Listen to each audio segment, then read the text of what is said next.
lots of problems can arise during the practice of vipassana. Lots of the uncompleted desires, incomplete work, incomplete things, they come out immediately to your practice when you are doing at home. That's why you need to prepare yourself to be ready to meet all challenges. One thing you have to know, my dear friends, how can you handle all kind of issues? You have to know that your heart is very important.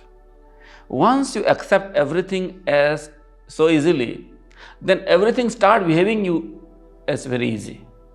That's why have compassion in your heart.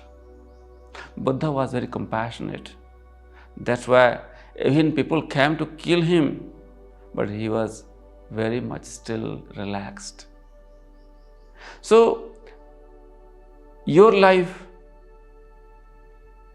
you created some problems, and you are going to solve or resolve these problems, is you are playing with your own issues of life.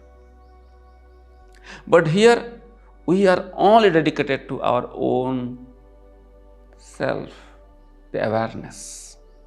So have compassion and always be watchful, be watchful, be watchful, be watchful.